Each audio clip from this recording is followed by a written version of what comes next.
আসসালামু আলাইকুম। আজকের রেসিপি মৌরালা মাছের চচ্চড়ি। তার জন্য প্রথমে একটা মশলা বানাবো। এখানে নিয়ে নিচ্ছি আমি বেশ খানিকটা পরিমাণ পেঁয়াজ, আর নিচ্ছি রসুন, আর 4 থেকে 5টা শুকনো লঙ্কা। পানি দিয়ে খুব ভালো করে মিহি পেস্ট তৈরি করে নেব। এখানে আমি 250 গ্রাম মৌরালা মাছ নিয়েছি, খুব ভালো করে ধুয়ে পানি ঝরিয়ে নিয়েছি। আর নিয়ে নিচ্ছি এখানে কিছু পেঁয়াজ কুচি। পেঁয়াজ আমি এখানে পেস্ট করেও দিচ্ছি, আবার পেঁয়াজ আমি কুচিও দিচ্ছি এখানে।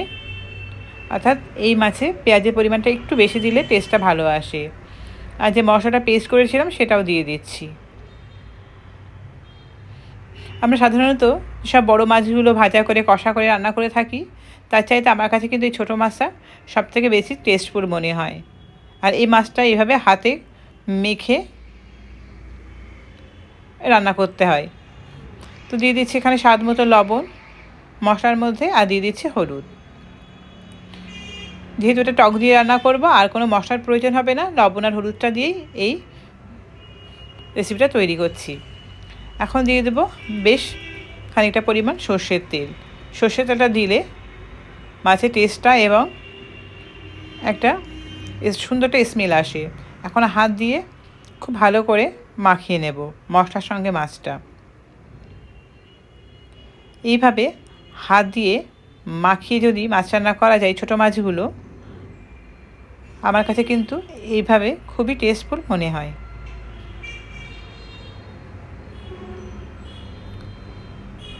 তো খুব ভালো করে আমি মশলার সঙ্গে মাছ মাখিয়ে নিয়েছি। যে ব্লেন্ডারে আমি মশলা করেছিলাম সেটা ধুয়ে সামান্য একটু পানি অ্যাড করেছি, খুব বেশি পানি আমি এখানে দেব না, যেহেতু এই মাছটা একদম শুকনো শুকনো ধরনের হবে, কোনো রকম গ্রেভি থাকবে না।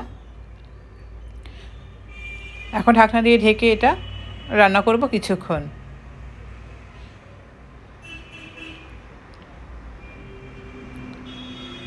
দশ থেকে 15 মিনিট পর আমি ঢাকনাটা আলগা করলাম। এখন দিয়ে দেব দুটো একদম পাতলা স্লাইস করে কেটে রেখেছিলাম টমেটোগুলো দিয়ে দিচ্ছি। টমেটোগুলো সব দিকে একটু স্প্রেড করে দিচ্ছি। যেহেতু এখন টমেটো তো খুব একটা টক হয় না, তো আমি এখানে টকের জন্য দিয়ে দিচ্ছি কিছুটা তেঁতুল। যারা টক কম পছন্দ করে তেঁতুলের পরিমাণটা এখানে নাও দেওয়া যেতে পারে বা কম দেওয়া যেতে পারে। তো আমি তেঁতুলের পরিমাণটা একটু বেশি দিয়েছিলাম। আর এই ধরনের রেসিপি, এই ধরনের মাছের রেসিপি যদি খাওয়া যায় তো মুখের টেস্ট কিন্তু বদলে যায়। জ্বর হলে বা শরীর টরীর খারাপ হলে আমাদের মুখে অনেক সময় টেস্ট পায় না, এই ধরনের রেসিপি খেলে কিন্তু মুখে টেস্ট ফিরে আসে।